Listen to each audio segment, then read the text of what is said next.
further ado, let's hear it for Arent Fox. Thanks, Rob, and thanks Rackspace for hosting the event and for the great turnout tonight. I know a lot of you came from the Valley, and it's a long drive, but definitely appreciate the turnout. And Idea to IPO is a great group. I've attended a lot of Rob's events, and I've been impressed by the the high quality of the speakers, the audience, and the entrepreneurs. And I think it's great to form a sense of community and network. So I'm really happy that you all came out. So today's talk is going to be about IP issues that startup companies face, and as you're working your way through getting financing, product development, working with investors, collaborating with others, one of the main issues that comes up and questions that we get is, well, how do we protect our ideas? What type of protection can we seek? Do I have to worry about getting sued? So tonight we're going to cover those types of issues and sort of run through the 10 issues, the top 10 questions that we get asked the most. Just a little bit about myself. I'm a partner at Arent Fox in the San Francisco office. Our office is on 55 2nd Street, which is just a couple blocks from here. We have 4 offices, one in New York, Washington, D.C., and L.A., and we have practice areas in corporate, securities, intellectual property, litigation, government regulatory, and just about any other area that you guys would probably need help with. I'm a patent attorney by training. I help companies and entrepreneurs identify their patentable inventions, their ideas, seek protection, and litigate if necessary, and advise and counsel on building your portfolio. With me tonight, I also have Sarah Bruno, who's a partner who recently joined us from our Washington, D.C. office. We're really happy to have her here. Sarah's also an IP specialist and also works in other issues such as advertising and trademark. Sarah, do you want to say a little bit about yourself? Sure. He about covered it. But, I work with a lot of startup companies as well, and I'm very excited for the opportunity to talk to you guys today. And I think one of the things we were saying is throughout the presentation, if you have questions, please feel free. We want to keep you engaged. So feel free to ask any questions that you have.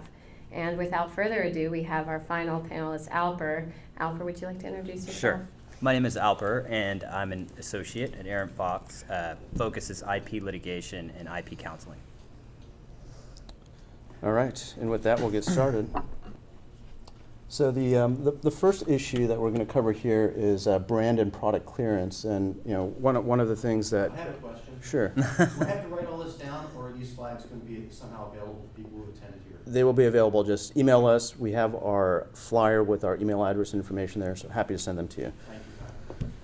Thank you. So Sarah, one thing that I get asked a lot by companies is, I have a brand, I have an idea that I'm about to launch with. Can I just go out there and use my company name or logo, or is there anything I should be worried about? Well, the answer to that, as you can imagine, is no. You shouldn't just hit the market with your brand without doing some research about whether the brand is unique to you or whether somebody else is out there first using the same brand. And so when we say brand, it's kind of a broad term. It can apply to a lot of different elements. It's not just the name of your product or the name of your service. It also can be the colors you use. It can be the design logo up there. We have the Rackspace logo. I mean, it's probably in a lot of different places that's a brand. It can be colors. It can be the color of a truck. UPS is a great example of brown being a brand. You see a brown truck, you know it's UPS. It also can be elements of your product. Think of Rovio's Angry Birds. That brand is not just Rovio. It's also each of those little characters that now you see on products, you see everywhere. That's all part of the brand. So when you're saying, what's my brand, don't just think of your name, don't just think of a slogan. Think of what you are and what you bring to the table and what you would be really upset if somebody else used. That really, from a trademark and copyright standpoint, is what you want to protect, is what you would be upset if you found out somebody else was using. And it's not just the name of your product or service. It really can be these other intangible elements that I just talked about. In addition to that, one of the questions that I often get is, well, okay, so I've identified these 6 things that I really want to protect. Now can I've done some searches on the internet. I found this other company. Can I just hit the market? I would still say no. I still think you need to do a little bit of thoughtful research. If you find somebody else is using something that you want to use, do some thoughtful research. And think strategically, because if you have identified somebody else that's using something that you were planning on using, you don't want to have all these emails going all around saying, oh my God, there's this other company. Because if you guys end up using it, you don't want this whole backstory showing that you knew of this other company and you continue to use it. You also want to think through any strategy with respect to contacting other companies and asking them for permission. All of these are things that you do want to talk to a lawyer about, frankly, and you certainly want to think very carefully before you start putting emails out to people that are using a brand that you possibly want to use or that you've already started to use and you've put it out there, and then suddenly you found another party who's been using it for 10 years in Oklahoma on a product that's very similar to yours. Yes? I'm sorry to interrupt, but do you distinguish between innovating and inventing? Let me repeat the question. Do you distinguish between innovating and inventing? Because it's so difficult to find something that's totally new, so there's inevitably going to be some kind of overlap. Yes, and that's a very good question, and there is a lot of overlap. And so you want to think about, this is where I hate to say, but you do want to talk to somebody, a lawyer, somebody with some background, because there are lines that you can draw and continue to use what you're wanting to use, even if someone else is using it. And then there's places you probably don't want to go if someone else is using it. And frankly, because you're putting a lot of money into what you're doing, and you don't want to hit the market with something that's going to be a clear conflict. Now, I'm talking about trademark and copyright. You guys may have a different idea with patent, and I don't know if you want to address that quickly. Yeah, sure. So, Alper, you have, let's just say you have a software idea or a mobile app you're thinking about launching, and you've heard about patents and infringement, and what kinds of things would you be looking for advising your friends or entrepreneurs on? If it was a small client, I think the best approach is to see what's out there. Go ahead and do a prior art search, do your research, and figure out what's out there, because you don't have a lot of funds. You don't want to file patents on things that are already out there. That would be my main concern, to figure out what the market is. So what's a product clearance or market analysis? Those terms come up. Product clearance in the context of patents would be to look to see what prior publications, prior patents are out there, particularly patents, and prior publications to see if those patents are actually valid, and to compare that to your product and to your strategy to determine what type of risk or exposure you may have based on what's already out there, what's already patented, and what came before those patents would be a basis to invalidate those patents. Sarah, one question that a lot of companies ask is, well, can I just put a TM next to my company name or logo and get trademark protection? Is that enough, or should I register my mark? You can get rights just from using a mark in commerce. So you don't have to register something to get rights in it. So the minute you start using it in commerce, you attach it to a service, you attach it to a website, you put it on a brochure, then you're getting trademark rights at that moment.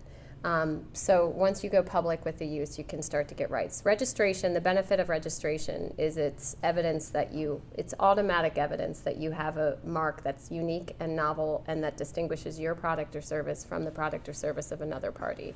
So that's the benefit of registration. If you have the funds and the ability to do it, I recommend it, so you don't have to deal with the hassle of establishing that fact if you have to, if somebody sends you a letter. But if it's something that you don't have the time for, the money for, I would do the search and maybe hold off on registering until you're ready. Got a question there? Some years ago, I heard that a good strategy was register a domain name, because the first time you send an email or put anything out from that domain name, if you have some cool, like Rackspace is kind of a cool name, and you want to trademark it, instead of writing a little TM next to it, pay the $19 to Big Daddy or GoDaddy and create a website or just register the domain. This is actually a question. I know. Well, Give you legal protection? No, you have to use it as a trademark. So that's why if you're using the domain in correlation with the website that has the name on it and that's selling a product or advertising a service, yes, it's a trademark. But just parking a page and not having it function as anything other than a parked page, we get these arguments all the time, and our response is always like, it's not a trademark. It's not a trademark. It's just functioning as a parked page, until it actually functions as an identifying a service or a product, it's not a trademark. What about if you have the intent to sell? So say, I guess it's kind of like showing intent in a patent. Yep. Is that still valid for trademarking reasons? So at the trademark office, you can file when you have an intent to use a trademark, and that's a smart thing to do if you want to carve that niche out. And you, like I said, it's not very expensive to file a trademark application. It's $325 for one class. So if you have one product line, it's $325 to file it. To get it through the Patent and Trademark Office, there's other fees associated with it, but it's not expensive. So you can file an intent to use application, which basically means that you're claiming rights in that name or that phrase as of the date you file it. So it does have a benefit, whereas if you don't start using it for 2 years, you have rights dating back to that date that you filed it. So there is that option. You don't have that for non-use. Non-registration. If you don't register it or file that trademark application for intent to use, you only get rights once you start using it. Last question. Oh, Sometimes you get denied because it's too general mm-hmm. for the trademark. So what do you suggest for that? You know, I realize we're not repeating the questions. was So the question? sometimes The question is, sometimes the trademark is too general. Can you get protection for that? The trademark office doesn't allow descriptive or generic marks. So if it is descriptive or generic of the product or service, it is very difficult. You can, they do have a registry for more generic marks, and if you establish that it functions as a brand after 5 years, they allow you to convert to the principal registry versus the supplemental. But generally speaking, that's a mark that's a little bit suggestive and not entirely generic. But if you're just straight up, pretty generic, you could not even get to that middle ground. So you like to have something unique, try to come up with a design, work with, somebody that, come up with something more unique or suggestive so that the mark is not purely generic or descriptive. Did you have another question? Yeah, you said you have to be engaged in commerce. I don't know if you're, but what if you're not selling anything? So The question is, he asked, do you have to be engaged in commerce? Do you have to be selling something in order to get protection under trademark? without registration. Yeah, you have to be using it as a trademark and correlate. You don't have to sell anything, but you have to put it on a brochure that's disseminated. It has to be attached to a product. It'd be great. I mean, it's best if you show that you sold one product. And I have seen we have established use in cases with 3 sales. So 3 sales of a product functioned as use. So if you're able to establish use, it's by making a sale or putting it out there, it's best. Well, what if you stop using? If you stop using, that's a problem. If there's like a gap about a year to 18 months, then you lose the rights. It's a good question. You can lose the rights if you stop using it. So you want to be able to establish consistent use of the mark. All right. Well, we'll move on to the second issue, which is copyrights, and that's another one that Sarah has expertise in. So the question's going to go to you, Sarah. All right. So we've just talked about trademarks. What kind of protection can you get under copyrights, and what sorts of issues should you look out for? Let's say I'm a software company and I have some code. Can I get copyright protection for that? Yes. Copyright protection is, so I get this question a lot. What's the difference between trademark and copyright? Just to break it down, trademark is a brand. It's kind of like the business. It's your brand. It's when you think of what the people see, it's your business model. It's the brand that you're associating with your business model. Copyright is something creative. It has to be tangible. It can't be functionable. And it's something that you put out there that basically no one else has done before. So it's a painting, it can be a website, it can be software, it can be music, a song. A copyright applies to anything that's creative and tangible and fixed so that the public is capable of enjoying it. So it can be software code. It also can be the website, the way that your website looks. And you can have 2 different parties claiming rights in both of those. You can have somebody claiming rights in the way the design of the website and somebody claiming rights in the software.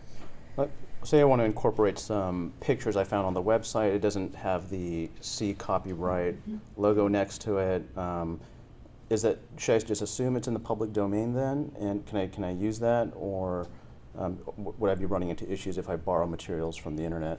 Yeah, so we have an answer to that. We say 95% of the time it's not in the public domain. I mean, I've even heard 97% of the time. You should never assume something's in the public domain, even if it's on one of those websites that says it's in the public domain. That is just, we could all get together and create a public domain website by just going out and searching for a couple hours and putting stuff on. You'd be amazed at the claims that people get based on photos that they didn't know were put up on the web, paintings that were taken a picture of and someone put it on the web. They assumed it was 800 years old and that it was in the public domain, and it's not.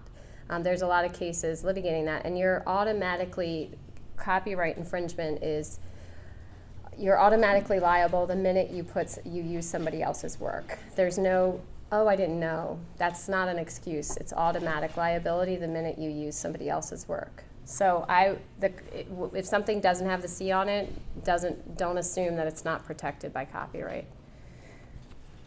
So then how would websites like Tumblr and can you hear me? Sorry. No, Um, but I'm old. How do websites like Tumblr and Pinterest gather all that material? You can pin anything that you like from anywhere in the web. You can. Tumblr has got all this incredible material. That Yeah, you it's can share wonderful. and- No, so there's this act within the Copyright Act called the Digital DMCA. You'll see that acronym DMCA, and essentially what that means, it's a safe harbor for these websites. So if they have a DMCA provision, it just means that when somebody, so you're talking about Tumblr, if I happen to be the lawyer for Discovery Channel or for a famous artist, and my job, and there are lawyers that do this, my job is just to sit and search the internet and see if people are using famous artists' pictures. And so when I come across your Tumblr page, I'm going to be upset, and so I'm going to send Tumblr an email and say, this woman has 5 of my pictures up on Tumblr. If they have a DMCA provision, they escape liability for that, because if they take down the pictures the minute they get my notice.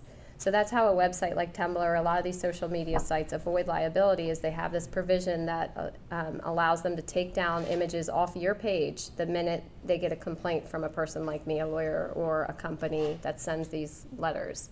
So there is a way, if you're developing a website and you want to allow third-party content, Google DMCA. You'll find the provision is very standard, and you can put it up on your terms, and then you just have to register someone with the Copyright Office, which costs like $100, if that, and that person just has to remove content when they get the letters. Yes? This could probably be a lecture in itself, but just briefly, the Creative Commons license. Yeah. I heard half the question. I think it was like, how do you find public domain stuff? We're looking currently for some things to incorporate into a product that are public domain because it's an educational product, but it is from a for-profit company. Right. And so I understand the CC-BY license Mm-hmm. from Creative Commons Mhm. is like, use it for whatever. I'm putting it out there to the world for free and I don't care. That is, and Creative Commons in most cases is okay. I still would do a little bit of due diligence and not just rely purely because of Creative Commons. And that's just because I'm a lawyer and I know that Creative Commons is not going to be liable if there's a problem. They have all these terms up on that website. That means that, hey, go ahead, we think this is in the public domain. So just do a little digging. And make sure, and read the terms on Creative Commons, and just know what you're getting into before you start using it. So it's possible that the actual intellectual property owner could have registered. It's it possible that the incorrectly. person that put it up there didn't have all the appropriate rights to put it up there. Brilliant, thank you. Okay.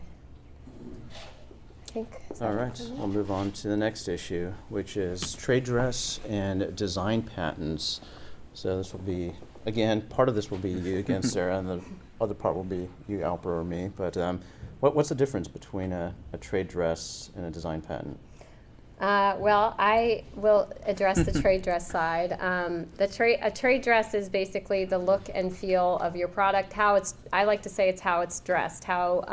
It's not just the word that, or the slogan. It's the shape of a ketchup bottle. It's the shape of a Hershey Kiss. It can be, again, colors. Colors is how your product's dressed or your service is dressed. That's trade dress. And design patent. Kind of going into the next slide, but design patent it's a class of patent that protects ornamental or aesthetic aspects of your product or your invention. So, for instance, the iPad, I'm sure there are design patents out there for the way it looks. So that's what a design patent is. So, go ahead. So if you have a website, which one would you do? Or can you do any one of those, trade dress or design patent? You can actually, there is some overlap here. So if you think about Google's home screen, for example, I mean, they've created a very unique minimalist layout, and you can get protection on that look and feel of the website as a trade dress, but you can also file and register a design patent for user interfaces and icons.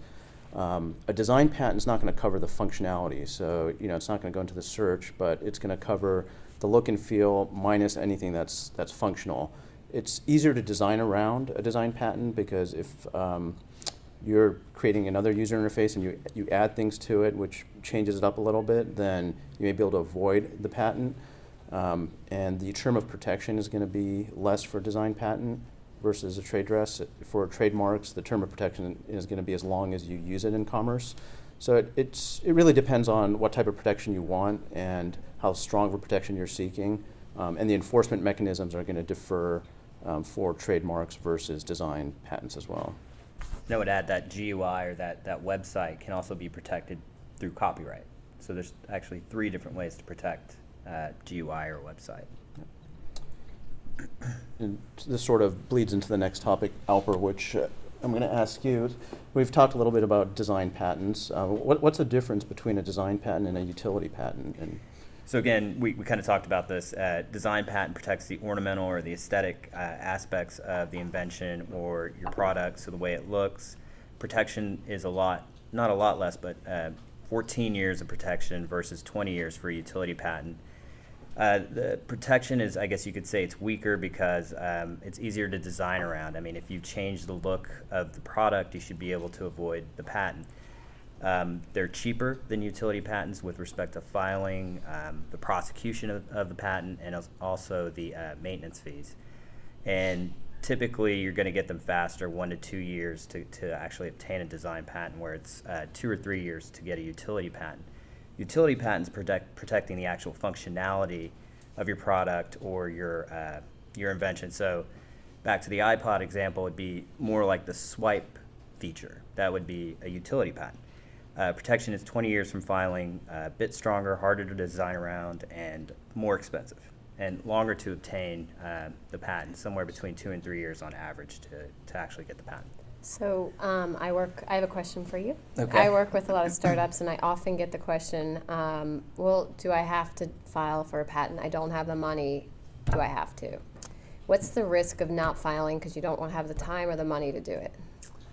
The risk is, well, basically, you're giving up your invention. If you're talking to investors, to vendors, to partners, there's a possibility that you're giving up rights.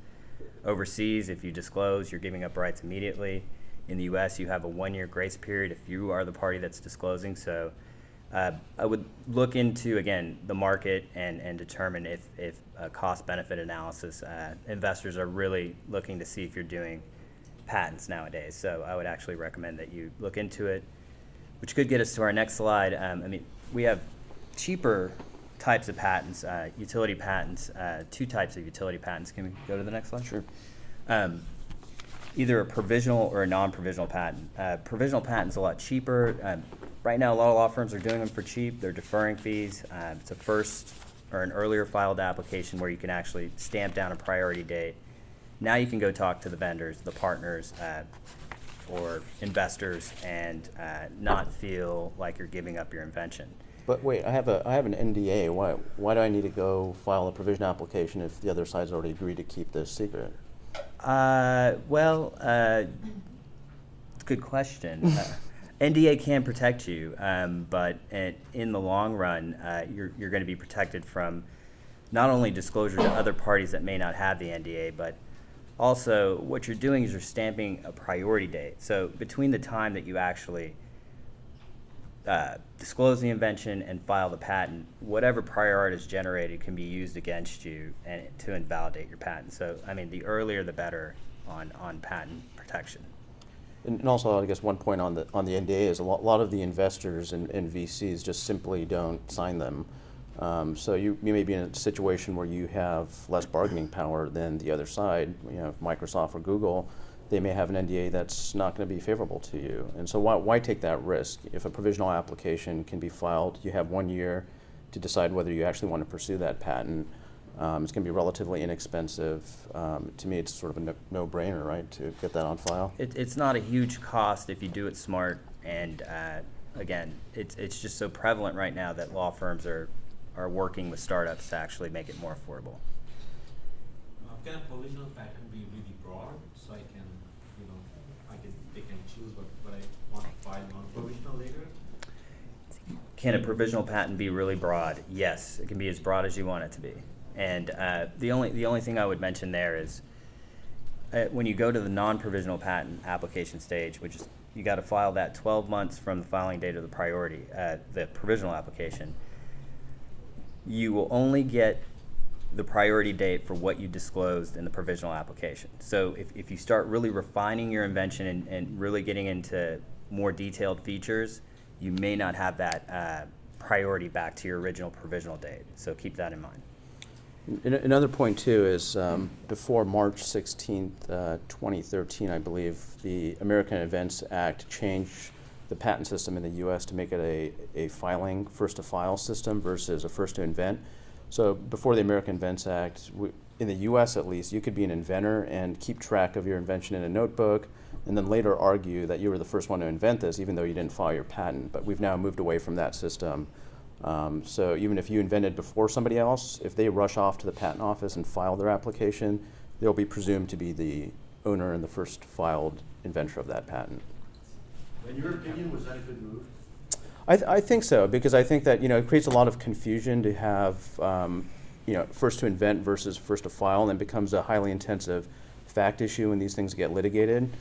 And then you're looking at scribbles in somebody's notebook trying to figure out whether they actually invented that or not. So why deal with that if you can just file a provisional application and then just go from there? Thank you. When did it take in effect? Since what date? I believe it was March 16th, 2013. Yeah.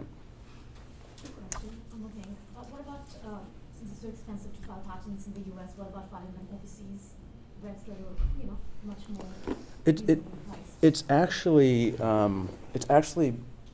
more costly to file like in Europe. The filing fees and the associated maintenance fees, I would say, are probably 3 or 4 times higher than the U.S. In the U.S., if you're a small entity or a micro entity, the costs associated with filing your applications are fairly nominal, less than $100 in some situations, $100 to $200 if you're a small entity.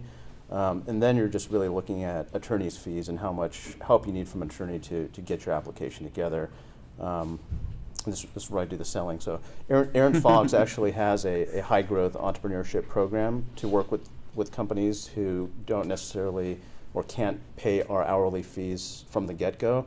So we will work and budget a situation for you where you can say, okay, for X amount, we will do your applications and corporate work. So that way you're able to control your costs without having to worry about attorneys just billing you by the hour. And what about like Asia? Go to like smart people in Asia, and they might just charge like 110 or whatever. Right. So it really depends on your market, right? So if you go to a patent attorney in Japan, for example, they may not be familiar with U.S. or Europe, but they'll be able to file your application in Japanese in Japan, and you may be able to use that as a starting block to then claim priority and go into other countries. But then you're only going to get protection in Japan for that application. So if your market is really U.S., then you're better off filing in the U.S. than. So it's not international.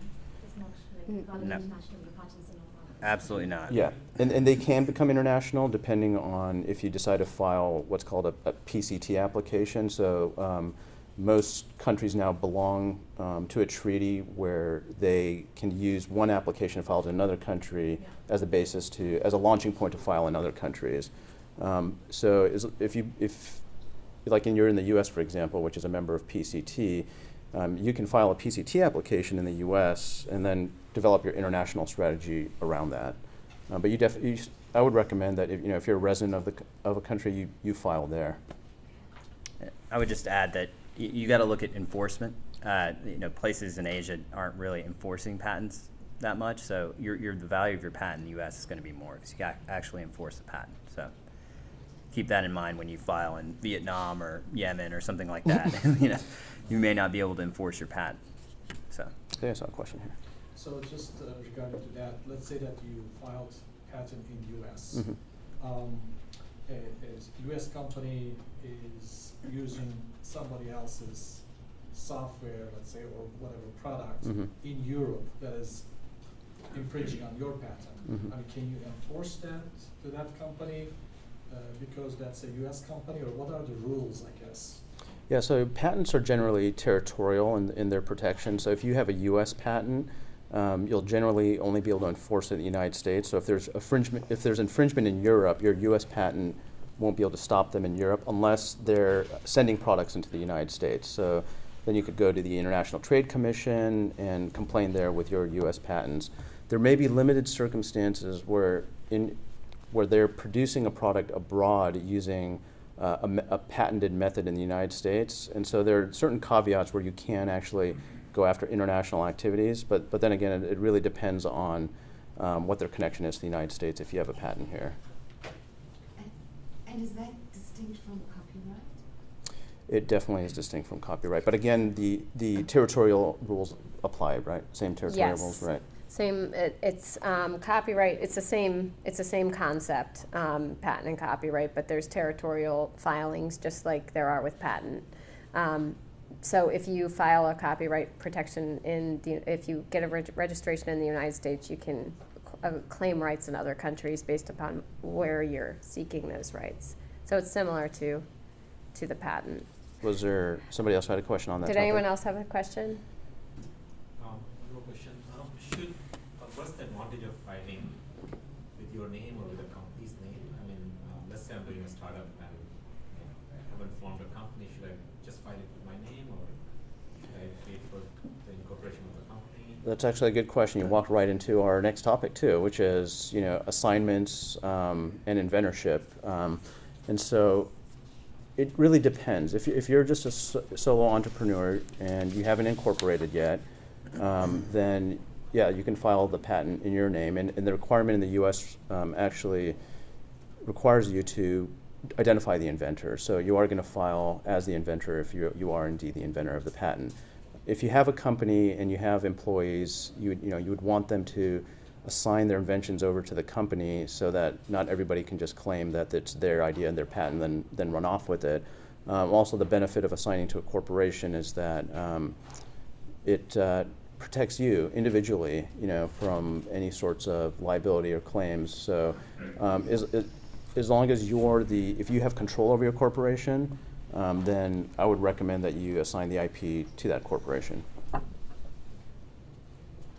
And so, so one of the other issues that come up in the prosecution process is who's the inventor. And a lot of times people think that inventorship is something you can just sort of split up amongst the co-founders, for example. But that's not really the test. I mean, the test requires you to contribute to the idea and the conception. You actually don't have to even have built anything to be an inventor. You could have scribbled on a napkin an idea and have enough to file a patent at that point and be an inventor without building a prototype. There's two stages to patent protection, which is the conception, which is the operative idea, and then there's the reduction to practice, which is creating the prototype or filing the application itself. And we actually had a case recently where inventorship was so important that even though they originally the company got the inventorship right, the patent office mistakenly left off two inventors off the patent application. They litigated that case for 2 years, and we pointed out to the court that the inventors were wrong. The patent was presumed to be invalid, and they were forced to go back to the patent office to fix it, which completely derailed the case for them and ended up favorably settling for our client. So these small issues can actually turn out to be really important. And also, the duty of candor to the patent office. If you begin the patent application process and you're aware of prior art or other materials, you actually have to disclose that to the patent office. And the patent office will consider its relevance and decide whether you have a patentable idea over the prior art.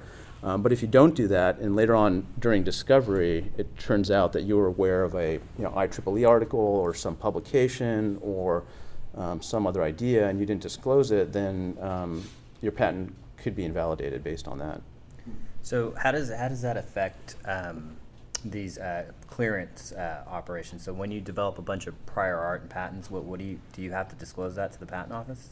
I mean, that's a good point. I mean, the more you know, in a way, increases your duty of disclosure. So if you did a search for patents and came up with 30 potentially relevant patents to your invention, then when you talk to your attorney, you're going to have to turn those over and disclose them. But sometimes it could actually help, because then you know what's out there, and so you want to design around that so you don't infringe those patents, right?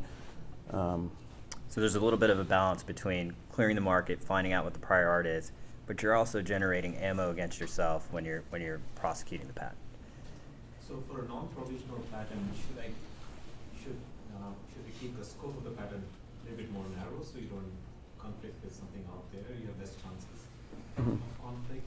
Is that the idea? I mean, it really depends. It's like it depends on how technical your invention is. If you're in the software field, which is becoming a really crowded field, I would recommend maybe narrowing your patent and your claims as much as possible and making it as technical as possible. Because now we're in a situation where the Supreme Court has basically said that if you're in the e-commerce field or in the financing field, your patent may not be patentable subject matter. And so people who are in the software industry are worried about that right now, thinking, well, are software patents dead? My answer to that is no. In the U.S., software patents are still very much alive, but it really depends on how technical your invention is. Again, this could probably be a lecture in itself, but I just want to ask briefly, patent trolls, if you have some sort of patent that relies upon existing technology, is there any way, reasonably, to protect yourself against guys like Lemelson, who go out there and just buy up massive numbers of patents just so that they can wait until somebody invents something using that patent so they can sue them? There is, and that's what part of the America Invents Act was designed to protect against, which is you could put those patents into invalidity proceedings the minute they come out of the patent office, and anybody can do that. So you don't have to wait till you get sued.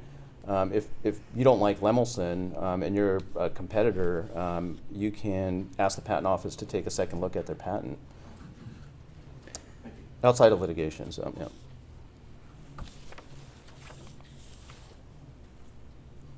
Okay, Alper, I'm going to go to you on this one, which is, your client approaches you. They need to speak to investors and potential partners. What's the effect of getting if you could get an NDA, what's the effect of that? What should they be worried about if they're making disclosures?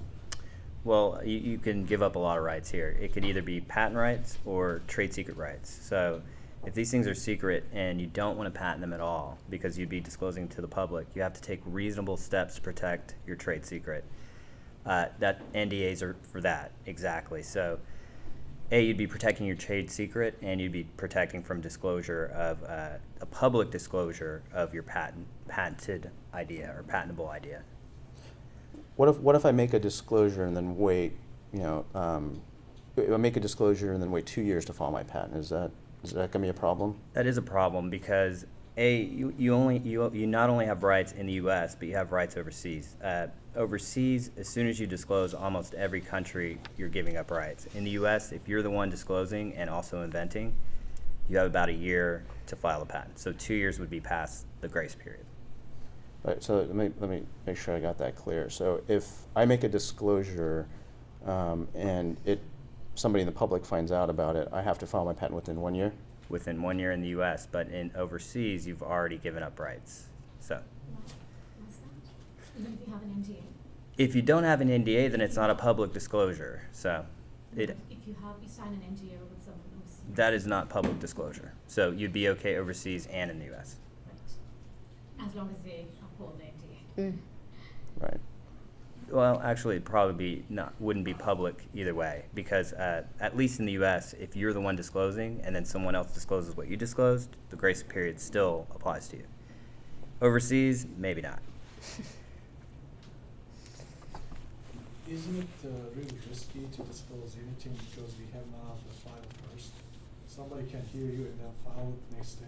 Exactly, yeah. I mean, so even if you have your NDA and you have these 1 year grace periods, you're protecting yourself by filing. So I would recommend that you at least get a provisional on file. And if you have 10 ideas, you could drop them all into one provisional application, decide to split those out later on into 10 patent applications to impress your investors, whatever it may be. But yeah, why take that risk, right? All right. Trade secrets. I can ask you this Sure. question. Only because I refer all my trade secret questions to Imran. And it's really a hot topic right now. You guys have probably heard everyone talking about protectable trade secrets.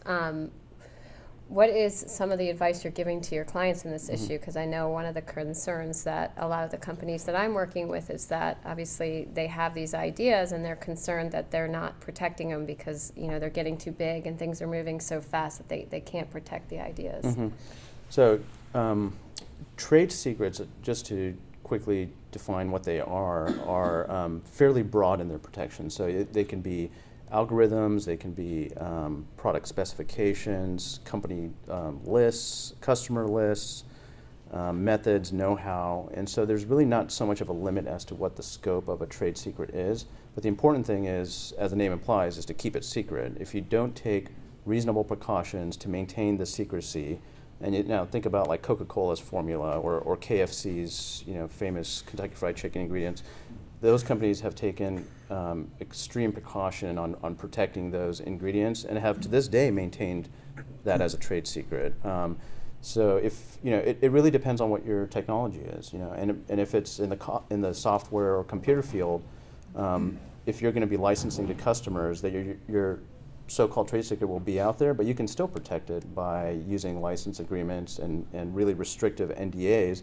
So even if you have 100 customers and they're aware of your trade secret, it's still a trade secret as long as they're under an obligation to maintain its secrecy.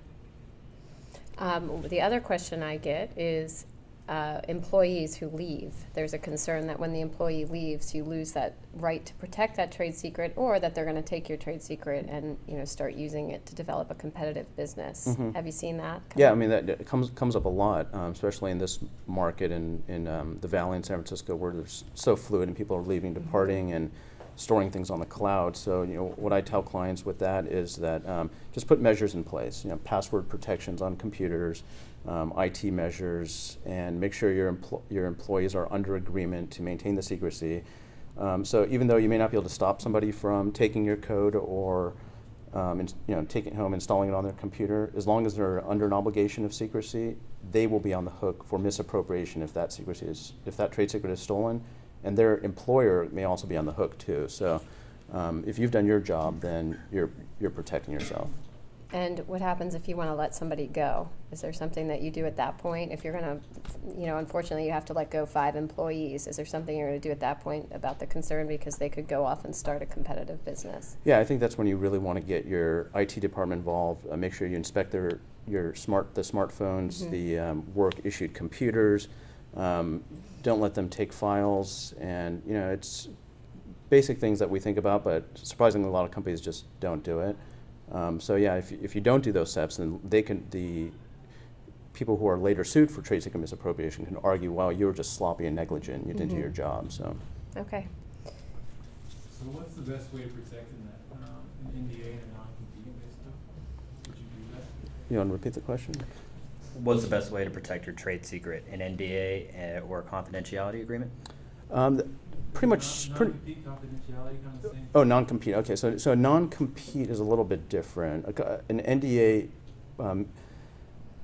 makes the other side basically abide by the terms of confidentiality and not disclose whatever's part of that discussion or transaction. But a non-compete prevents somebody from launching a competitive product in your field. And in California, actually, the non-competes are given limited protection. California is fairly fluid in allowing companies and employees to depart and start competing technologies. So even if you have a non-compete in place, it's going to be limited in scope and protection.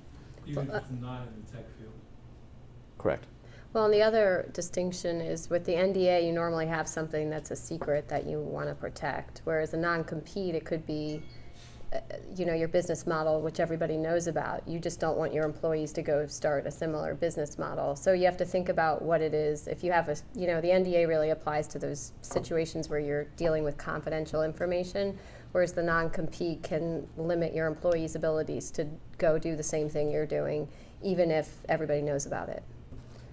So it depends on what your purpose is. So would a non-compete protect you there in California or no? So your concern would be that. Say we release an employee and then they go and create a new business.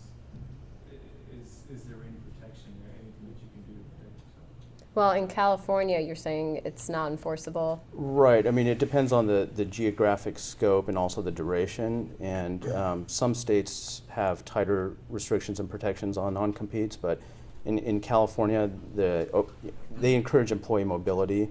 And so, that's why you have so many startups overlapping, because people go from Google to Yahoo and start competing product lines and whatnot. So.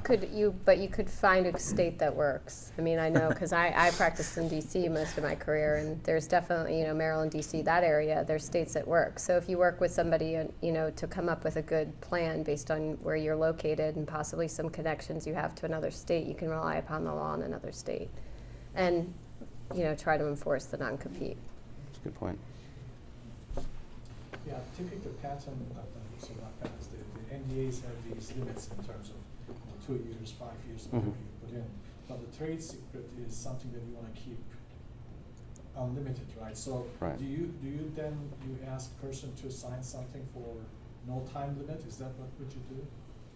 In perpetuity, you mean if you're disclosing your trade secret to somebody? Yeah, you would want that agreement to be enforceable for perpetuity and not limited for 2 years. Usually those NDAs, there's limited amount of information that it's disclosed. Like here's some information about our company and what we're planning to get into, but you're not giving away the secret sauce necessarily. You may not be disclosing your algorithm or the core way your technology actually works. So it really depends on what's part of that transaction, I guess.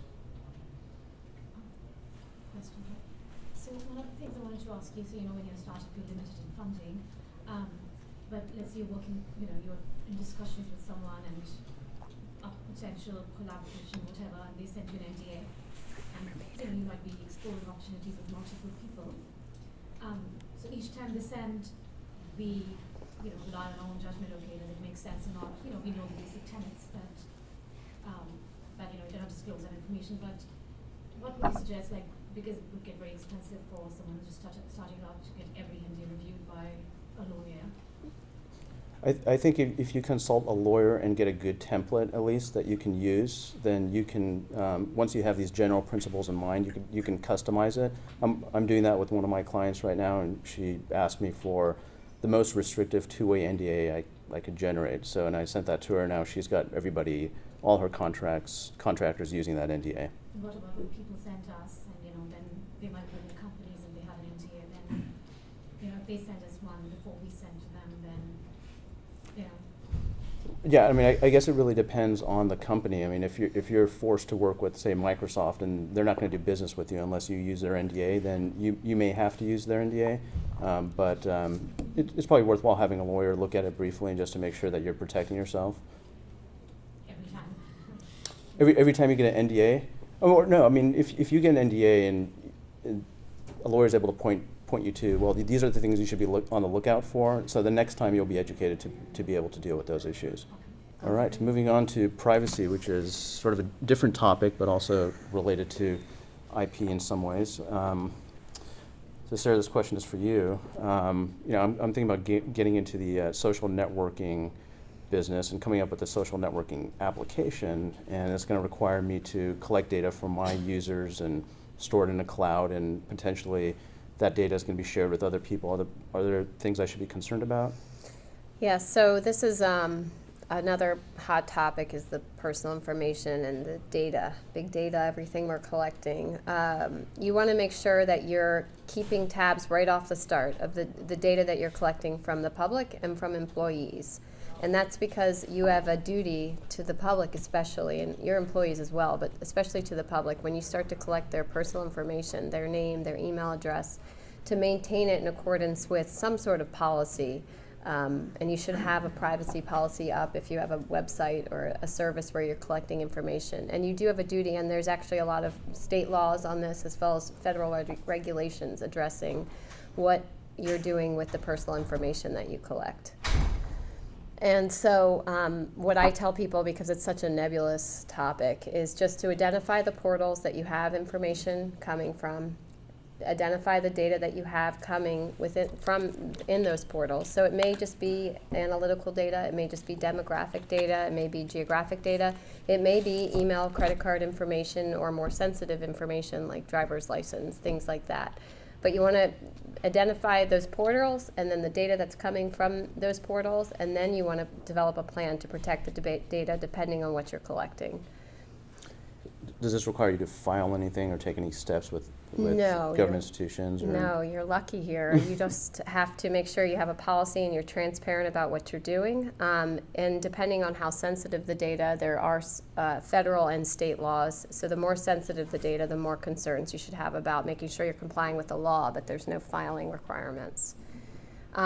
So there's another issue too, which is if you have a platform that's international and collecting data from other residents of other countries, there's laws all over the world addressing the data collection practices, and you want to make sure that you at least think through collecting the data from residents of Europe. You're thinking through the data that you're collecting from residents of Asia, because those countries have laws protecting their residents' personal information. Thank you. I have a question. Mm-hmm. So with regards to international residents, so if let's say they're using VPN that's located in the United States, Mm-hmm. so you have no idea, like number one, let's say you have no personal identifying info other than say credit cards or whatever it Right. is, and you don't know where that person is from because they're using IP address in the United States. Yeah. Can you claim ignorance? I think there it depends on how many customers you have. Right. Credit card information is sensitive information, just Okay. so that you know, Right. just so that you're aware of that. But let's just say you have name and email address, and you can't tell where they're coming from. Right. And it appears they're coming from the U.S. because of the VPN. Yeah. Then I think unless you have millions or even hundreds of thousands of names, but if you're talking about a small number, a smaller number, I think you Yeah. can claim ignorance for a little while. But at some point, it's going to become clear that you have a database that's pulling information from Right. other countries. Right. But you want to avoid, in that scenario, I would avoid sensitive information, and that's actually the next. This is just to highlight quickly what we consider more sensitive information. Globally and in the U.S. especially, there's laws that address these different categories of information that we have written up here. The first one, credit card, is sensitive information. There's a PCI DSS, so if you're collecting credit card information from end users, there's actually a data security standards. That's what that acronym stands for, PCI, Payment Card Industry Data Security Standards, that apply to the collection of credit card information, and they give you all these standards that you have to comply with that are technical. My advice is just to outsource it to a third party and let them deal with it. But know that there are these regulations that attach to the collection of credit card information. There's also laws that attach to it. If you see in the last one, some of the states address the collection of credit card information and require you to keep certain policies and encrypt the data. Health information has the same. If you're collecting health information, you have to be concerned about HIPAA. If you're a financial institution collecting financial information, there's an act that will apply to you. And then finally, children under the age of 13, there's a whole bunch of, the COPA has a whole list of things that you have to consider when you are collecting information from children under the age of 13. I would suggest not doing it unless you know what you're doing, because it's really, really high risk. You don't want to be the app that's collecting data from kids without managing it properly. It gets a lot of bad press.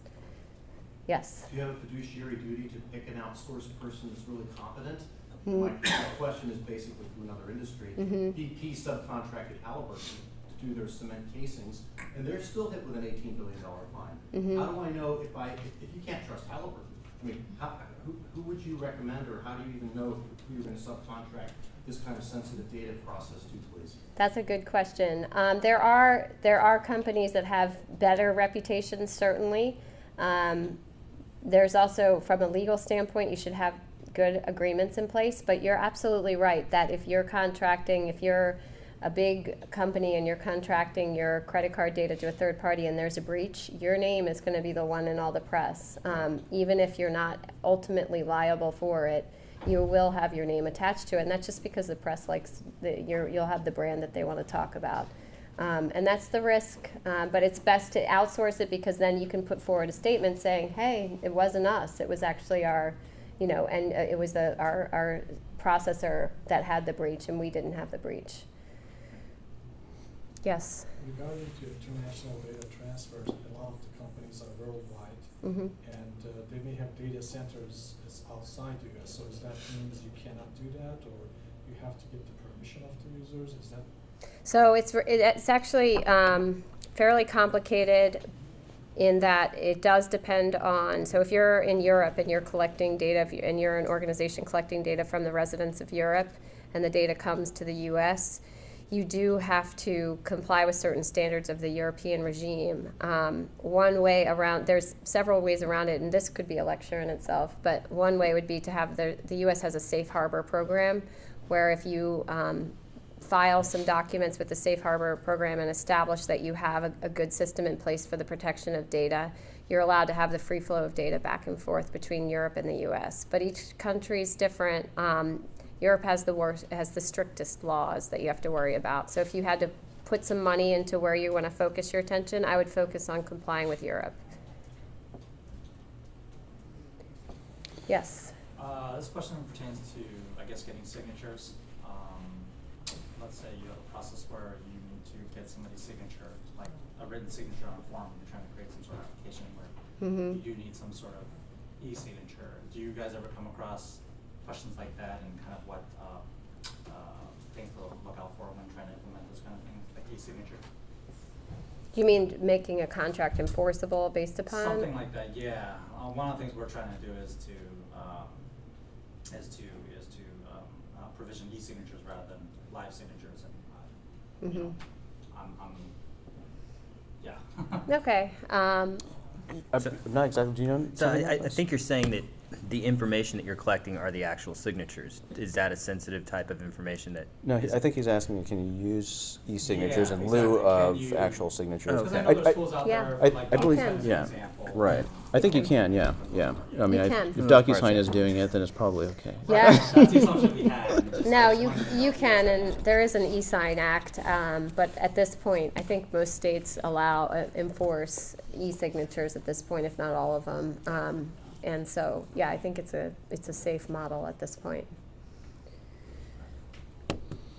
All right, those are the 10 issues that we think companies most face when dealing with IP problems. If you guys have any other questions, be here for a few more minutes. I'm just wondering if it takes 2 to 3 years for a patent to be registered or finalized, whatever. Are you protected in that time? You are, actually, you have, Patent is pending. right, so the question is, if you file a patent application, since it's going to take 2 to 3 years to get the patent application eventually allowed, do you have any protection in the interim? And the answer is yes.